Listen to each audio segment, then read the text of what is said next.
नमस्कार विद्यार्थी मित्र मैत्रिणींनो, केसागर पब्लिकेशनच्या केसागर करिअर अकॅडमी युट्यूब चॅनलवरती तुमचं पुन्हा एकदा स्वागत आहे।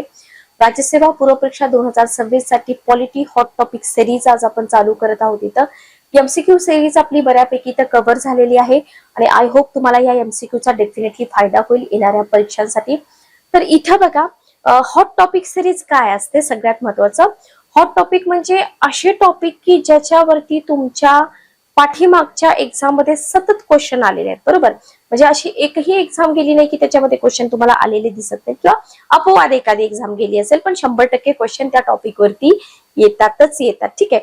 पण असे टॉपिक जेव्हा आपण कव्हर करतो ना, तेव्हा ते आपले हातचे मार्क्स असतात आणि ते मार्क्स आपले कुठेही जात नाहीत, लक्षात घ्या। तर असे हॉट टॉपिक्स करणं आपली खरं गरज आहे आणि आपली जबाबदारी पण आहे, कारण हातचे मार्क्स असतात।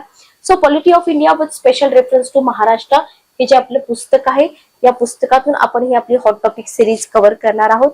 हे पुस्तक इतकं महत्वाचं आहे की तुमची जी रिटर्न एक्झाम आहे, त्या रिटर्न एक्झाम मध्ये जीएस पेपर 2 साठी तुम्हाला वन स्टॉप सोल्युशन आहे। तुमची कंबाईन पूर्व असू द्या, राज्यसेवा पूर्व असू द्या, कोणत्याही एक्झाम जिथे तुम्हाला पॉलिटी सब्जेक्ट आहे तिथे हे पुस्तक नक्कीच तुम्हाला मार्गदर्शक म्हणून उपयोगी पडणार आहे। चॅनलवरती नवीन असाल तर चॅनलला सबस्क्राईब करा, बेल नोटिफिकेशन ऑन करा, म्हणजे लेक्चरच्या ज्या नोटिफिकेशन आहे तुमच्यापर्यंत वेळेवर पोहोचतील। ओके, तर या हॉट टॉपिक सिरीज मध्ये आपल्याला सुरुवातीला घ्यायचं आहे इथं तुम्हाला इतर देशांच्या घटनांशी आपल्या देशाच्या घटनेचं कंपॅरिझन, ठीक आहे। जर तुम्ही बघितलं असेल तर तुमच्या लक्षात आलं असेल की बऱ्याच एक्झाम मध्ये ना याच्यावरती क्वेश्चन विचारलेले आहेत, बरोबर। मेन्स असू द्या, तुमची पूर्व परीक्षा असू द्या, भरपूर एक्झाम मध्ये तुम्हाला आपल्या देशाच्या घटनेचं कंपॅरिझन इतर देशांच्या घटनांबरोबर केलेलं दिसून आले। पण खूप कमी अशी पुस्तकं आहेत की ज्याच्यामध्ये तुम्हाला सगळंच एकत्रित मिळेल। पण आपलं हे जे पुस्तक आहे, या पुस्तकामध्ये असे भले मोठे चार्ट्स दिलेले आहेत आणि त्या चार्ट्स मध्ये तुम्हाला अतिशय व्यवस्थितरित्या अशी मांडणी करून दिलेली आहे, जेणेकरून कोणतंही कंटेंट जे आहे ना ते कंटेंट तुमचं इथं मिस होणार नाही, ठीक आहे। ओके, मी थोडस झूम करते, झूम केल्यावर तुमच्या लक्षात येईल, ठीक आहे। ओके, बघा, तर इथं असे चार्ट दिलेत तुम्हाला। एका बाजूला आपल्या भारताचा भाग दिलेला आहे, एक एक करून मी तुम्हाला इथे एक्सप्लेन करेन। भारताशी संबंधित राष्ट्रपती यांच्या पदाविषयी दिलेला आहे की आपल्या भारतामध्ये राष्ट्रपती हे घटनात्मक प्रमुख असतात, बरोबर। की आपल्या भारतामध्ये जर तुम्ही बघितलं तर राष्ट्रपती हे घटनात्मक प्रमुख असतात। ओके, इथे 42वी जी घटना दुरुस्ती झालेली आहे त्या दुरुस्तीनुसार काय झालं, नाममात्र सर्वोच्च शासक बनले। त्या दोन गोष्टी लक्षात ठेवा, ठीक आहे। आता इंग्लंडमध्ये काय सिच्युएशन असते, इंग्लंडमध्ये राष्ट्रप्रमुख कोण असतो, एक तर राजा असतो किंवा राणी असते, घटनात्मक सर्वोच्च शासक, परंतु नाममात्र सर्वोच्च शासक। इथंही तसंच, बरोबर, नाममात्र सर्वोच्च शासक। ओके, हे झालं भारत आणि इंग्लंड बद्दल। त्याच्यानंतर अमेरिकेमध्ये बघा, अमेरिकेमध्ये सर्वोच्च प्रमुख कोण असतात, व्हेरी व्हेरी इम्पॉर्टंट, अमेरिकेमध्ये राष्ट्राध्यक्ष असतात, लक्षात ठेवा। ओके, घटनात्मक आणि वास्तविक सर्वोच्च शासक पण तेच असतं, लक्षात घ्या। ओके, सगळ्यात महत्वाचा मुद्दा आहे, ठीक आहे। नेक्स्ट क्वेश्चन बघा, स्वित्झर्लंड 7 जणांचे मंत्रिमंडळ आहे, परंतु घटनात्मक दृष्ट्या राष्ट्राध्यक्ष हा सर्वोच्च शासक आहे। तर इथं काय आहे, स्वित्झर्लंडमध्ये थोडी वेगळी सिच्युएशन आहे की 7 जणांचं मंत्रिमंडळ आहे, पण घटनात्मक दृष्ट्या राष्ट्राध्यक्ष हे सर्वोच्च शासक आहेत, लक्षात ठेवा। ओके, क्लिअर, हे झालं स्वित्झर्लंड बद्दल। त्याच्यानंतर साम्यवादी चीन, इथं जर आपण बघितलं तर राष्ट्राध्यक्ष हा घटनात्मक परंतु नाममात्र सर्वोच्च शासक आहे, ठीक आहे। इथले जे राष्ट्राध्यक्ष आहेत ते घटनात्मक आहेत पण सर्वोच्च शासक नाहीयेत, नाममात्र, नावालाच फक्त सर्वोच्च शासक आहे, लक्षात आलं, क्लिअर। त्याच्यानंतर नेक्स्ट बघा, नेक्स्ट जर बघितलं आपण, सम्राट हा घटनात्मक परंतु नाममात्र सर्वोच्च शासक आहे, ठीक आहे। ओके, सम्राट हा घटनात्मक परंतु नाममात्र सर्वोच्च शासक आहे। Okay, clear. त्याच्यानंतर बघा, हे झालं राष्ट्रपती बद्दल। त्याच्यानंतर सर्वोच्च शासकाचं पद आता भारतामध्ये आपल्या कसं असतं बघा, आपल्या भारतामध्ये जे सर्वोच्च शासक आहेत त्यांचं पद जे आहे ना ते अनुवांशिक नाही, ठीक आहे का नाही, त्यांची निवड संसदेच्या आणि विधानसभांच्या निर्वाचित नामनिर्देशित नाही निवडणुकीतून आलेले बरोबर सदस्यांकडून होते. ओके, इथं वंश परंपरा आपल्याला दिसत नाही. इथं तुम्ही इंग्लंडमध्ये जर बघाल, कॉलम लक्षात ठेवा बरं का, कॉलम कोणता आहे, इंग्लंडमध्ये जर तुम्ही बघाल तर सर्वोच्च शासकाचं पद कसं आहे, अनुवांशिक आहे. ओके, आपल्या भारतामध्ये आहे का अनुवांशिक, नाही. इंग्लंडमध्ये अनुवांशिक आहे. अमेरिकेमध्ये कसं आहे कंडिशन, अमेरिकेमध्ये एका स्वतंत्र निर्वाचित मंडळातर्फे निवड होते, अनुवांशिक शासन इथं पण नाही. ओके, फक्त इंग्लंडमध्ये तुम्हाला दिसून येते या तीन पैकी. ओके, नेक्स्ट बघा स्वित्झर्लंडमध्ये काय आहे. स्वित्झर्लंडमध्ये अनुवांशिक शासक नाही, केंद्रीय कायदे मंडळाकडून राष्ट्राध्यक्षाची निवड होते. ओके, केंद्रीय कायदे मंडळाकडून राष्ट्राध्यक्षांची निवड होते. ठीक आहे, त्याच्यानंतर साम्यवादी चीनमध्ये काय सीन आहे बघा, साम्यवादी पक्षाच्या उच्चाधिकार समितीकडून निवड केली जाते. ठीक आहे, त्यावेळी निवडीला केंद्रीय कायदे मंडळ औपचारिक मान्यता देते. ओके, चला नेक्स्ट बघा, जपानमध्ये सम्राट पद वंश परंपरेने केवळ हिरोशिमा वंशाची व्यक्ती सम्राट बनते. लक्षात घ्या, इथं म्हणजे तुम्हाला इंग्लंडमध्ये वंश परंपरा दिसते, जपानमध्ये पण वंश परंपरा दिसते. हे तुम्हाला इथं काय करायचं आहे, व्यवस्थित लक्षात ठेवायचं आहे. Okay, clear. चला, हा झाला आपला दुसरा मुद्दा. पुढचा मुद्दा पण आपण बघूया. नेक्स्ट मुद्दा बघा, सॉरी एक मिनिट थांबा जस्ट.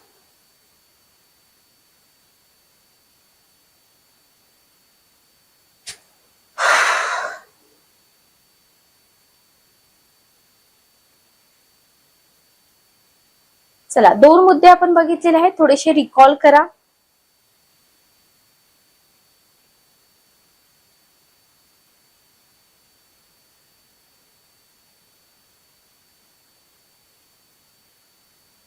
चला नेक्स्ट बघा, पुढचा मुद्दा. पुढचा मुद्दा आहे भारताशी रिलेटेड. 5 वर्षांचा कार्यकाळ घटनात्मक तरतुदीचा भंग केल्यास महाभियोग प्रक्रियेद्वारे पदच्युत होऊ शकतात. कोण, राष्ट्रपती. बरोबर. इंग्लंडमध्ये कसं असतं बघा, इंग्लंडमध्ये अजन्म कार्यकाळ पदच्युती होते का, नाही, वंश परंपरा आहे तिथं. अमेरिकेमध्ये 4 वर्षांचा कार्यकाळ. ओके, लक्षात ठेवा. काँग्रेसकडून महाभियोग प्रक्रियेनुसार अपदच्युत होऊ शकते, म्हणजे सेम आपल्याकडे जसं आहे तसंच. ठीक आहे, त्याच्यानंतर बघा, त्याच्यानंतर आहे स्वित्झर्लंड. बरोबर, स्वित्झर्लंडच आहे का, बरोबर स्वित्झर्लंड. स्वित्झर्लंडमध्ये काय आहे, इच्छा असेपर्यंत क्रमशः पदप्राप्ती. सहसा इथं पण पदच्युती नाहीये इंग्लंड सारखं. ठीक आहे, त्याच्यानंतर बघा साम्यवादी चीन. बरोबर, साम्यवादी चीन मध्ये 5 वर्षाचा निश्चित कार्यकाळ असतो.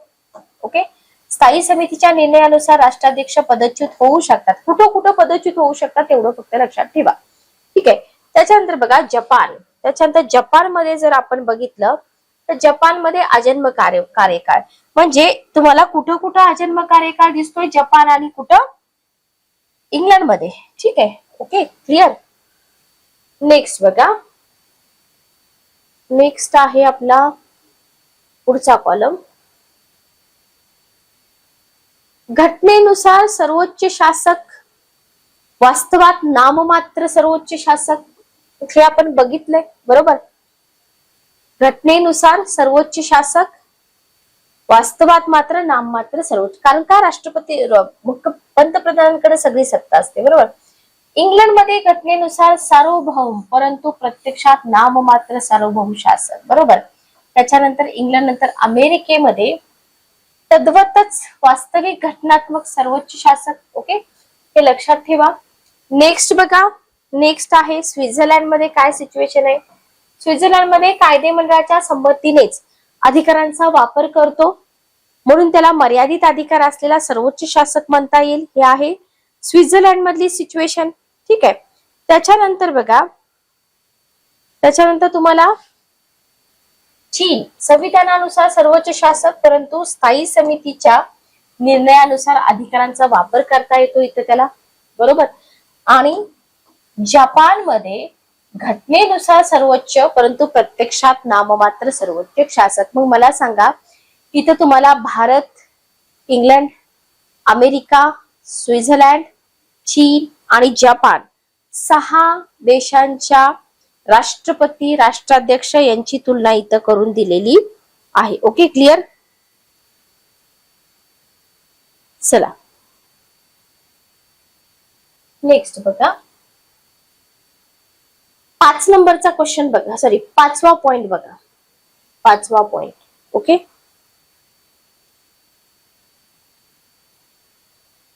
राज्यकारभार राष्ट्रपती करतात पण स्वमताने करू शकत नाहीत. राज्यकारभार राष्ट्रपती करतात पण स्वमताने करू शकत नाहीत, तर मंत्रिमंडळाच्या सल्ल्याने करतात. आपल्याला माहिती की नाही की आपल्या भारतामध्ये राष्ट्रपती स्वतःच्या मताने करू शकतात का राज्यकारभार? नाही.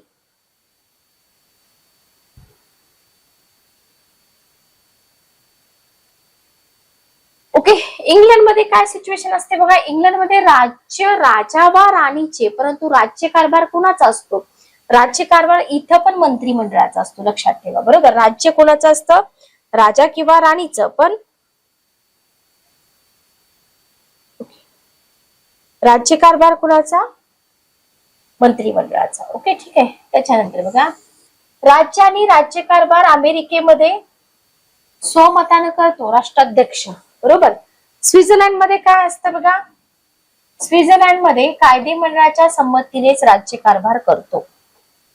ओके, त्याच्यानंतर साम्यवादी चीन, अधिकारांचा वापर प्रत्यक्षात राष्ट्राध्यक्ष करतो, पण कशानुसार? पक्षाच्या निर्णयानुसार. बरोबर, काय आहे इथं? पक्षाच्या निर्णयानुसार. क्लिअर.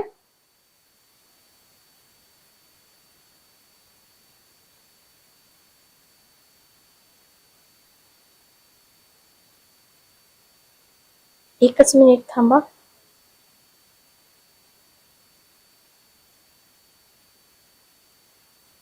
चला नेक्स्ट बघा, जपानमध्ये सम्राट राज्य करतो पण राज्यकारभार करतो का? करत नाही. लक्षात ठेवा जपानमध्ये सिच्युएशन पण. ठीक आहे. ओके, त्याच्यानंतर पुढचा मुद्दा बघा, नेक्स्ट मुद्दा आहे इथं, राष्ट्रपतीस राज्यकारभाराचं ध्येय ठरवण्याचा अधिकार आहे का आपल्या भारतामध्ये? नाही.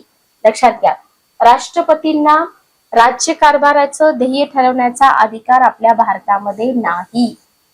इंग्लंडमध्ये आहे का? इंग्लंडमध्ये राजा किंवा राणीला राज्यकारभाराचं ध्येय धोरण ठरवण्याचा अधिकार आहे, तिथं पण नाही. लक्षात घ्या. ठीक आहे. अमेरिकेमध्ये काय सिच्युएशन आहे? अमेरिकेमध्ये राष्ट्राध्यक्ष राज्यकारभाराचे ध्येय धोरण ठरवितो, पण ते अंमलात आणण्यासाठी कुणाची संमती लागते? सिनेटची संमती लागते. लक्षात ठेवा. त्याच्यानंतर स्वित्झर्लंड मध्ये राज्यकारभाराचं ध्येय धोरण ठरवू शकत नाही. ओके, चीन मध्ये राज्य कारभाराचे ध्येय धोरण पक्षाची उच्चाधिकार समिती ठरवते. बरोबर. आणि जपान मध्ये सम्राट राज्यकारभाराचं ध्येय धोरण ठरवू शकत नाही. म्हणजे जवळजवळ सगळीकडेच ध्येय धोरण ठरवू शकत नाही. समजलं का बघा इथपर्यंत? चला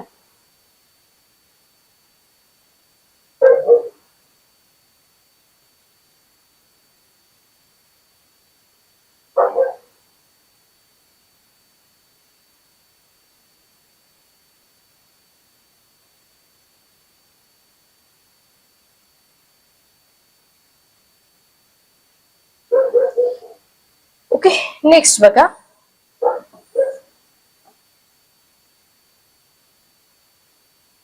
बघा संसदेच्या प्रतिवार्षिक प्रथम सत्राचं उद्घाटन आपल्या भारतामध्ये राष्ट्रपतींच्या अभिभाषणाने होतं. बरोबर आहे का? बरोबर आहे. ओके, पार्लमेंटच्या प्रतिवर्षाच्या प्रथम सत्राचं उद्घाटन राजाच्या अभिभाषणाने होते. ही आहे इंग्लंड मधली सिच्युएशन. बरोबर. अमेरिकेमध्ये काँग्रेसच्या पहिल्या सत्राचं जे अधिवेशन आहे ना, ते सुद्धा राष्ट्राध्यक्षाच्या अभिभाषणाने सुरू होत नाही, पण तो संदेश पाठवू शकतो. व्हेरी व्हेरी इम्पॉर्टंट, लक्षात घ्या. ठीक आहे. ओके, त्याच्यानंतर स्वित्झर्लंडमध्ये अभिभाषण करण्याचा अधिकारच नाही, बरोबर. इथं अभिभाषण करण्याचा अधिकार आहे का? अधिकार नाही, लक्षात ठेवा. ठीक आहे. स्वित्झर्लंड नंतर आहे चीन, इथं पण अधिकार नाही आणि इथं औपचारिक उद्घाटन करू शकत नाही. फक्त आपले भारत आणि इंग्लंडचा मुद्दा इथं तुम्ही व्यवस्थित लक्षात ठेवा. ठीक आहे. जिथं जिथं तुम्हाला डिफरन्स दिसून येईल त्याच्यावरतीच क्वेश्चन राहणार आहेत, लक्षात घ्या. सिमिलरिटी असेल तर क्वेश्चन राहणार नाहीत इतके. क्लिअर?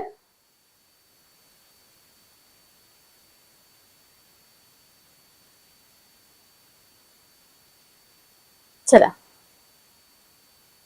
पुढचा प्रश्न, पुढचा मुद्दा बघा. संसदेचे नेहमीचे वा अतिरिक्त अधिवेशन राष्ट्रपतींच्या नावाने भरविण्यात येते. नेहमीच पण असू द्या किंवा अतिरिक्त पण असू द्या, कोणाच्या नावाने? राष्ट्रपतींच्या नावाने. ठीक आहे.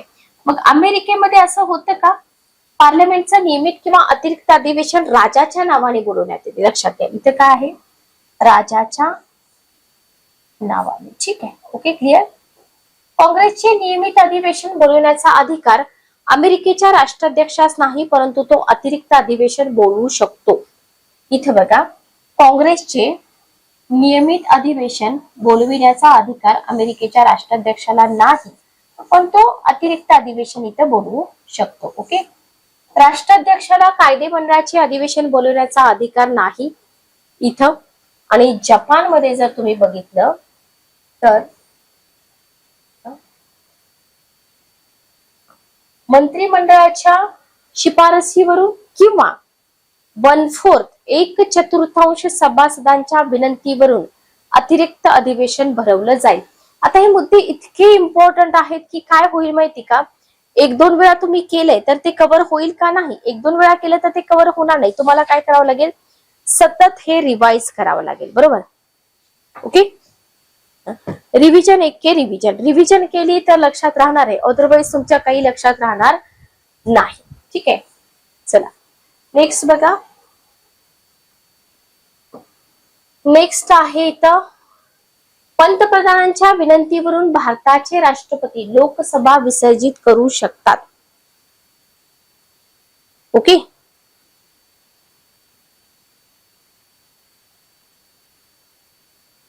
चला अमेरिकेमध्ये इंग्लंडमध्ये काय आहे सिच्युएशन?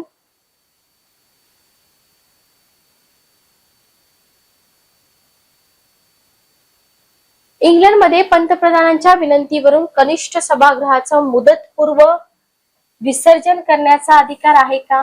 आहे, बरोबर. त्याच्यानंतर कोणत्याही गृहांचे मुदतपूर्व विसर्जन करायचा अधिकार नाही. ओके, ठीक आहे. त्याच्यानंतर चीनमध्ये बघा, नॅशनल काउन्सिलचे मुदतपूर्व विसर्जन करायचा अधिकार नाही. ओके, नॅशनल काउन्सिलचे मुदतपूर्व विसर्जन करायचा अधिकार नाही.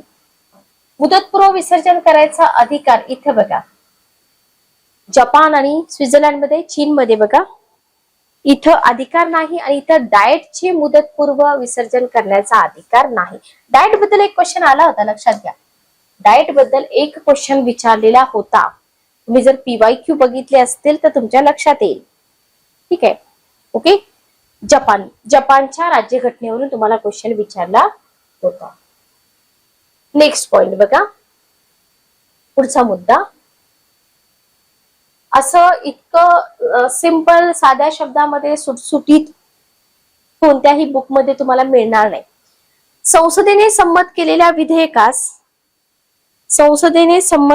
विधेयकास बघा, राष्ट्रपतींनी संमती दिल्याशिवाय विधेयकाचं कायद्यात रूपांतर होतं का? होत नाही. लक्षात घ्या, होत नाही. ओके. इंग्लंडमध्ये जर तुम्ही बघितलं, पार्लमेंटने संमत केलेल्या विधेयकावर सार्वभौमाची सही आवश्यक असते, त्याशिवाय विधेयकाचं कायद्यात रूपांतर होत नाही. ओके, हे झालं इंग्लंडमध्ये. अमेरिकेमध्ये काय सीन आहे? राष्ट्राध्यक्षाची स्वाक्षरी इथं असते, सेम आपल्या राष्ट्रपतींसारखं, बरोबर.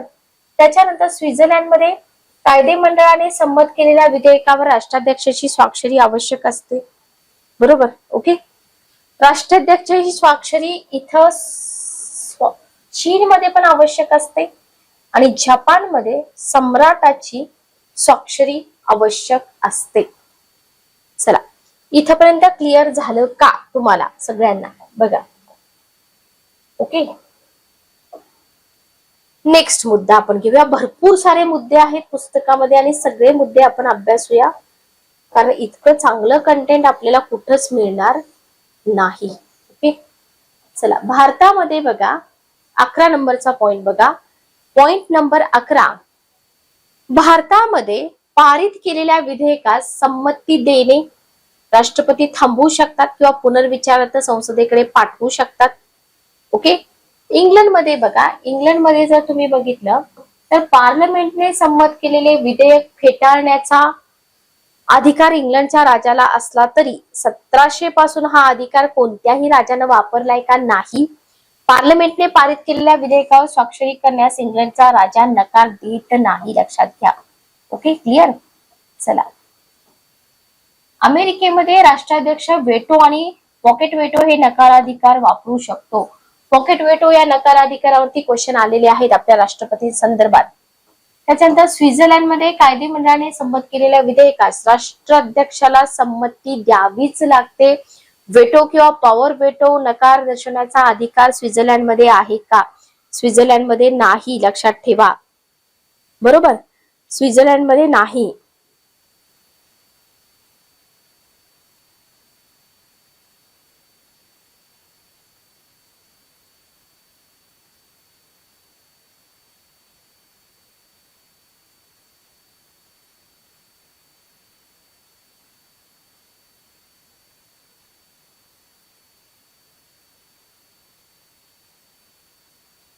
ठीक आहे, नेक्स्ट बघा.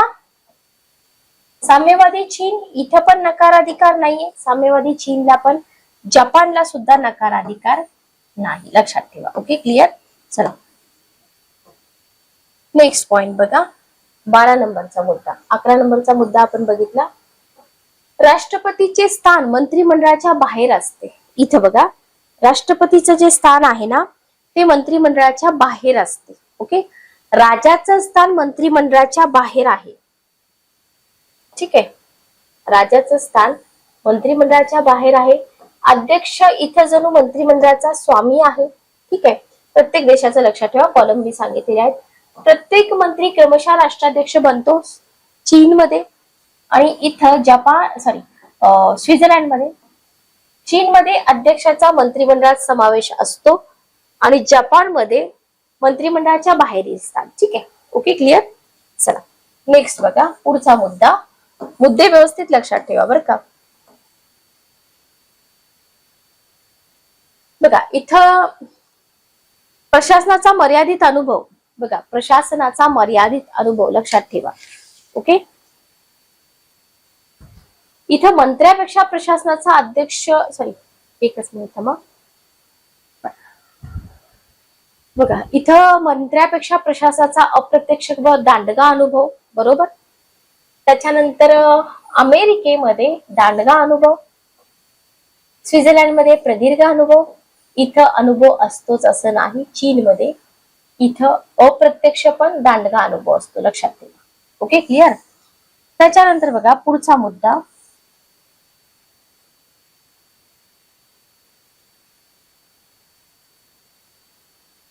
पदप्राप्तीमुळे लोकांच्या आदराला प्राप्त असतो. बरोबर. इथे परंपरागती जनतेच्या आदरास प्राप्त ठरतो, परंपरा आहे म्हणून. बरोबर. इंग्लंडमध्ये. अमेरिकेमध्ये पक्षाचा व शासनाचा सर्वोच्च नेता म्हणून आदरणीय असतो. स्वित्झर्लंडमध्ये आदरणीय असतोच असं नाही. त्याच्यानंतर चीनमध्ये बघा, चीनमध्ये पक्षातर्फे उमेदवारी म्हणून पक्षातर्फे आदर होतो. बरोबर. जपानमध्ये जनता सम्राटाला आपला पिता समजते, श्रद्धेचं आणि आदराचं स्थान. लक्षात आलं? क्लिअर. चला, थोडस हे इमेज आपली व्यवस्थित नाही आली, असू द्या, कंटेंट मी तुम्हाला व्यवस्थित सांगते. बघा, राष्ट्रपती राजकारणात केंद्रबिंदू नसतात. बरोबर, नसतात. बरोबर. इंग्लंडमध्ये पण केंद्रबिंदू नसतात. ठीक आहे. त्याच्यानंतर अमेरिकेमध्ये केंद्रबिंदू असतात, चुंबकाचा, राजकारण रूपी चुंबक. बरोबर. स्वित्झर्लंड मध्ये नाही, चीन मध्ये नाही, जपान मध्ये राजकारणात प्रत्यक्ष भाग नाही, म्हणून ते राजकारणामध्ये सेंटर बिंदू नसतात. ठीक आहे, ओके, क्लिअर. त्याच्यानंतर बघा, खर्चिक पद आहे भारतामध्ये, राष्ट्रपती खर्चिक पद आहे. इंग्लंडमध्ये कमी खर्चिक पद आहे, बरोबर.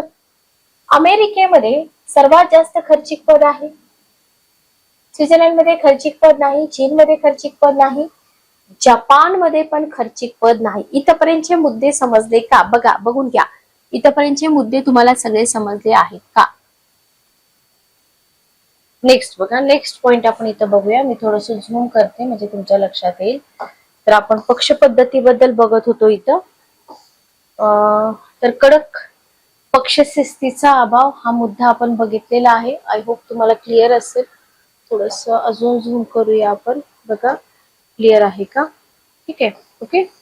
घोषणाबाजी आणि सत्ता प्राप्तीला महत्व, हे मुद्दे जे आहेत हे आपण डिस्कस केलेले आहेत. नेक्स्ट मुद्दा आपण बघूया.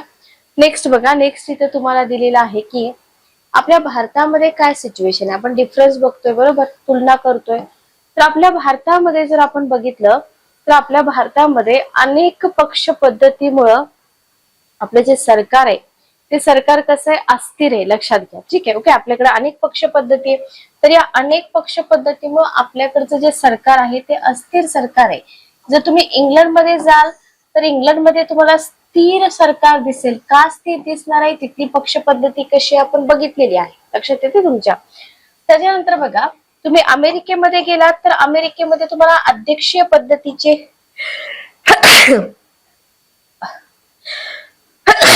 अध्यक्षीय पद्धतीचे स्थिर शासन निर्माण करणे, ओके. त्याच्यानंतर तुम्ही जर स्वित्झर्लंड मध्ये गेलात तर गुणवत्ता आणि अनुभवाच्या आधारावर स्थिर सरकार म्हटलंय, लक्षात आलं. त्याच्यानंतर जर आपण बघितलं तर साम्यवादी चीनमध्ये इथं एक पक्ष पद्धतीमुळे स्थिर सरकार आहे, लक्षात आलं. आणि जपानमध्ये अनेक पक्ष पद्धतीमुळे काय आहे, अस्थिर सरकार आहे, लक्षात घ्या. Okay, clear. तर हे हा जो डिफरन्स आहे, सॉरी, हा डिफरन्स तुम्ही व्यवस्थित समजून घ्या. Okay, clear.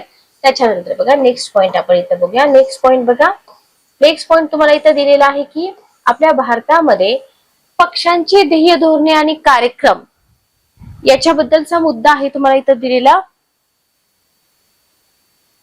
इथं अंतराचा मुद्दा दिलेला आहे. त्याच्यानंतर इंग्लंडमध्ये जर बघितलं तर पक्षाच्या ध्येय धोरणात आणि कार्यक्रमामध्ये अंतर असतं, ओके.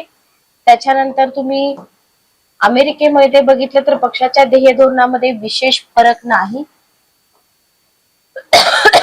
स्वित्झर्लंडमध्ये पक्षाच्या ध्येय धोरणामध्ये फरक असतो, लक्षात घ्या. ओके. त्याच्यानंतर साम्यवादी चीनमध्ये एक पक्ष पद्धतीमुळे एकच ध्येय धोरण आणि कार्यक्रम, ठीक आहे. आणि जपानमध्ये जर तुम्ही बघितलं तर पक्षांच्या ध्येय धोरणात फरक असलेला तुम्हाला इथं दिसून येईल. Okay, clear. त्याच्यानंतर बघा, त्याच्यानंतर जर इथं आपण बघितलं तर लोकांचे अनेक गटात विभाजन आपल्या भारतामध्ये. इकडे जर बघितलं तुम्ही इंग्लंडमध्ये तर लोकांचे 2 गटामध्ये स्पष्ट विभाजन तुम्हाला दिसून येतं, ठीक आहे. त्याच्यानंतर अमेरिकेमध्ये तुम्ही जाल तर इथं काय होतं, इथं पक्षशिस्तीचा अभाव आहे. जसं आपल्या भारतामध्ये आहे तशी सिच्युएशन अमेरिकेमध्ये आहे. तर इथं पण पक्षशिस्तीचा अभाव आहे, असं स्पष्ट विभाजन इथं होत नाही, लक्षात आलं. त्याच्यानंतर स्वित्झर्लंडमध्ये प्रत्यक्ष लोकशाहीचा अवलंब केल्यामुळे असं विभाजन होत नाही. Okay, clear. त्याच्यानंतर एक पक्ष पद्धती कडक शिस्तीमुळे विभाजनाला वाव नाही. चीनमध्ये, जपानमध्ये जर तुम्ही बघितलं तर अनेक पक्ष पद्धतीमुळे काय झालेलं आहे, लोकांचे अनेक गटामध्ये विभाजन झालेलं तुम्हाला इथं दिसून येतं, ठीक आहे. Okay, clear. त्याच्यानंतर बघा, पुढचा मुद्दा आपल्या भारताच्या बाबतीत आपण बघूया. पुढचा मुद्दा आहे अनेक पक्ष पद्धतीमुळे नागरिकांच्या अधिकार स्वातंत्र्याचे रक्षण परिणामकारकरित्या होत नाही, बरोबर. ओके. इथं काय होतं, इंग्लंडमध्ये नागरिकांच्या अधिकारांचं रक्षण होतं. इथला मुद्दा चांगलेच आहेत त्यांचे मुद्दे, लक्षात घ्या. अमेरिकेचे मुद्दे सेम आपल्या भारतासारखे आहेत की तिथं सुद्धा अनेक पक्ष पद्धती आहे. त्याच्यामुळे ऑब्व्हियसली तिथं सुद्धा नागरिकांच्या अधिकार स्वातंत्र्याचं रक्षण होणारच नाही, ठीक आहे. त्याच्यानंतर जर तुम्ही स्वित्झर्लंडमध्ये गेला तर स्वित्झर्लंडमध्ये तुम्हाला प्रत्यक्ष लोकशाहीचा अवलंब केल्यामुळे इथं काय दिसतं, नागरिकांच्या अधिकार स्वातंत्र्याचे रक्षण करण्यास ही पद्धती फारशी उपयुक्त नाही. त्याच्यानंतर चीनमध्ये, साम्यवादी चीनमध्ये एकपक्ष पद्धतीमुळे, कडक शिस्तीमुळे अधिकार स्वातंत्र्य पक्षावर अवलंबून असतं. ओके. त्याच्यानंतर जपानमध्ये नागरिकांच्या अधिकार स्वातंत्र्याच्या रक्षणार्थ ही जी पद्धत आहे ही पद्धत खूप जास्त उपयोगी आहे. ठीक आहे. Okay, clear. चला पुढचा मुद्दा आपण घेऊया. तर खूप चांगल्या पद्धतीचे इथं पॉइंट्स आहेत. आपल्या भारतामध्ये पक्षांतराला भरपूर वाव आहे. आताच तुम्ही बघताय. ठीक आहे. आपचे एक नेते आहेत ते बीजेपी मध्ये गेले वगैरे वगैरे. आता तो काही आपण पॉलिटिक्स मध्ये जाणार नाही, पण उदाहरण देते मी. इंग्लंडमध्ये पक्षांतराला वाव नसतो, लक्षात ठेवा. इंग्लंडमध्ये पक्षांतराला वाव नसतो. ठीक आहे. त्याच्यानंतर तुम्ही अमेरिकेत गेला तर इथं पक्षांतराला वाव नाही. अमेरिकेत सुद्धा तुम्ही स्वित्झर्लंडमध्ये गेलात इथं पक्षांतराला वाव आहे. चीनमध्ये पक्षांतर करूच शकत नाही कारण एकच पक्ष आहे, बरोबर. आणि इथे जपानमध्ये पक्षांतराला वाव आहे. ओके. अशा पद्धतीने तुम्हाला हे सगळे पॉइंट्स लक्षात ठेवायचे आहेत. त्याच्यानंतर बघा, द्विपक्ष पद्धतीमुळं इथं बघा, अनेक पक्ष पद्धतीमुळे अपवादात्मकरित्या एखादा पक्ष अथवा विरोधी आघाडी प्रबळ ठरते. आपल्या भारतामध्ये, अमेरिकेमध्ये द्विपक्ष पद्धतीमुळं विरोधी पक्षामुळे विशेष महत्व आहे. ओके. सॉरी, इंग्लंडमध्ये. अमेरिकेमध्ये विरोधी पक्षाला विशेष महत्व नाही. स्वित्झर्लंडमध्ये विरोधी पक्षाला महत्व नाही, लक्षात ठेवा. त्याच्यानंतर चीनमध्ये विरोधी पक्ष अस्तित्वातच नसतो, लक्षात ठेवा. व्हेरी व्हेरी इम्पॉर्टंट सेंटेन्स की चीनमध्ये विरोधी पक्ष अस्तित्वात असतो का नसतो, लक्षात ठेवा. ठीक आहे. Okay, clear. तर चीनमध्ये विरोधी पक्ष जो असतो तो अस्तित्वात नसतो. आय होप तुम्हाला इथपर्यंत समजलं असेल. तर अशा पद्धतीनं इथं हे जे आपलं लेक्चर आहे हे लेक्चर आपण कम्प्लीट करतोय. असे हॉट टॉपिक सिरीज आपली चालूच राहणार आहे, जी तुम्ही कंटिन्यू करू शकता. पुस्तक परचेस करण्यासाठी जी आपली ऑफिशियल लिंक आहे त्या लिंकवरून तुम्ही पुस्तक परचेस करा. लेक्चर कसं वाटलं कमेंट करून नक्की सांगा. भेटूया नेक्स्ट लेक्चर मध्ये. Good day, take care.